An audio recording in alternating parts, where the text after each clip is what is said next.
సంగారెడ్డి జిల్లా Tellapur మున్సిపాలిటీలోని MIC community హాల్లో మాజీ కౌన్సిలర్ పావని రవీందర్ మరియు నిర్మల వర్ల ఆధ్వర్యంలో శ్రీశక్తి మహిళా చైతన్య సంఘం ద్వారా ఒక నెల పాటు మహిళలు మరియు పిల్లల కోసం వేసవి శిక్షణా శిబిరం ఏర్పాటు చేశారు. ఈ శిబిరంలో మహిళలకు టైలరింగ్, బ్యూటిషియన్, మెహందీ, మర్గం work, spoken English, MS office, Zumba dance మరియు యోగా వంటి అనేక ప్రయోజనకరమైన కోర్సులు అందించబడ్డాయి. అదేవిధంగా పిల్లల కోసం క్లాసికల్ మరియు వెస్టర్న్ డాన్స్, సంగీతం, డ్రాయింగ్, ఇండోర్ గేమ్స్, యోగా, ధ్యానం, నగల తయారీ, మట్టి పనులు, వినాయక విగ్రహాల తయారీ వంటి రంగాల్లో శిక్షణ ఇవ్వబడింది. ఇందులో ఓ ప్రత్యేక ఆకర్షణగా Mr and Mrs Luma fashion show కూడా నిర్వహించబడింది. ఇందులో పాల్గొన్న పిల్లలు తమ ప్రతిభను సమర్థంగా ప్రదర్శించారు. ఒక నెల పాటు కొనసాగిన ఈ శిక్షణా శిబిరం ముగింపు సందర్భంగా శిక్షణ పూర్తి చేసిన వారికి సర్టిఫికెట్లు మరియు బహుమతులను అందించారు. శిబిరంలో పాల్గొన్న ప్రతి ఒక్కరిని ప్రోత్సహిస్తూ తమ నేర్పును భవిష్యత్తులో మరింత అభివృద్ధి చేసుకోవాలని ఆకాంక్షించారు. ఈ కార్యక్రమంలో పటాన్చెరు నియోజకవర్గ కాంగ్రెస్ పార్టీ నాయకులు, టీపీసీసీ, సోషల్ మీడియా మరియు రవీందర్ సైన్యం సభ్యులు పాల్గొన్నారు.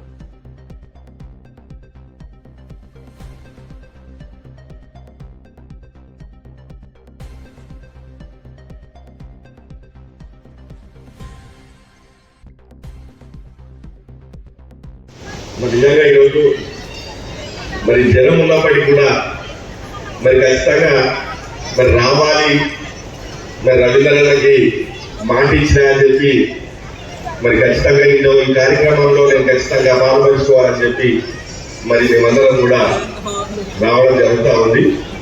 ఒక మంచి కార్యక్రమాలు రాజకీయాల గురించో, స్వార్థాల గురించో, ఓట్ల గురించో కాదు.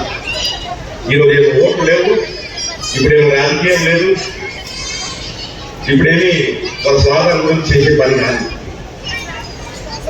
కాలనీలలో మీ అందరినీ ప్రోత్సహించాలని చెప్పి సమ్మర్ క్యాంప్స్ పెట్టి దాదాపుగా 13 కార్యక్రమాలు ఈరోజు టైలరింగ్ ఏమి, స్పోకెన్ ఇంగ్లీష్ ఏమి, వెస్టర్న్ డాన్స్ ఏమి, టైలరింగ్ ఏమి, ఇవన్నీ కూడా ఒక మంచి మంచి కార్యక్రమాలు కాలనీలో వారు ఎప్పుడు కూడా మీకు ఎదురు మీకు అందుబాటులో ఉండి వారు ఎప్పుడు కూడా స్వార్థం లేకుండా పనిచేస్తున్నటువంటి పావనమ్మకి రవీందర్ గారు ఒక్కసారి చెప్పడంతో అందరూ కూడా వారికి అభినందనలు తెలియాలని చెప్పి సందర్భంగా నేను తెలియజేస్తా ఉన్నా.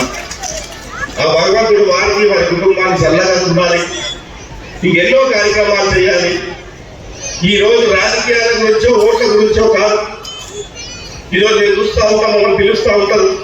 దసరా పండుగ వస్తే ఉన్నటువంటి సిబ్బందికి బట్టలు ఇచ్చే కార్యక్రమం కానీ చేయలేదు. సో అంటే సృష్టి ధర్మమే. మనము అవునన్నా కాదన్నా తల ఉంచి తాళి కట్టించుకోవాల్సిందే, పిల్లల్ని కనాల్సిందే. మేము ఎందుకు మారాలి అంటే మార్పు అనేది సృష్టి నుంచి వచ్చింది. అక్కడ లేని మార్పు ఇంకేం చేయలేము. భూతల్లి అంటాం, అది అంటాం, ఇది అంటాం. భూమి ఉన్నంత వరకు మన గతి మారదు, మన స్థితి మారదు. అట్లాంటప్పుడు పరిస్థితులకు తగ్గట్టు మనం కూడా అణిగి ఉండడం తప్పనిసరిగా ప్రపంచానికి, దేశానికి, రాష్ట్రానికి, మన ఇంటికి, అన్నిటికీ శుభం అని చెప్పేసి నేను అంటా ఉన్నాను. ఎంత కల్చర్ మారినా, ఎంత టెక్నాలజీ మారినా అమ్మాయి ఏదైనా సృష్టించగలుగుతుంది, ఏదైనా నిలబెట్టగలుగుతుంది. ప్రపంచాన్ని మన చేతిలో నడిపించగలిగే అంత గొప్ప శక్తి ఆడడానికి ఉంది. కాబట్టి మన హద్దుల్లో మనం ఉంటూ మన చేతుల్లో మొగాలను పెట్టుకొని ఆట ఆడిస్తారా, ఏం ఆడిస్తారో మన రాజ్యం మనదే. అబ్బా, ఆల్ ది బెస్ట్.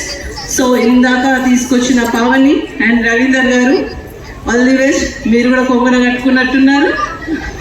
సో ఇలాగే 10 మందికి మేలు కలిగే రకంగా ఉమెన్ ఉన్నంతసేపు గర్వంగా సొసైటీలో మనం ధైర్యంగా నిలబడగలుగుతామని నేను మళ్ళీ చెప్తా ఉన్నాను. అందరికీ ఆల్ ది బెస్ట్. అందరి తరఫు నుంచి Pavanamma all the best. Thank you Sudhamma. మీరు చెప్పినట్టుగానే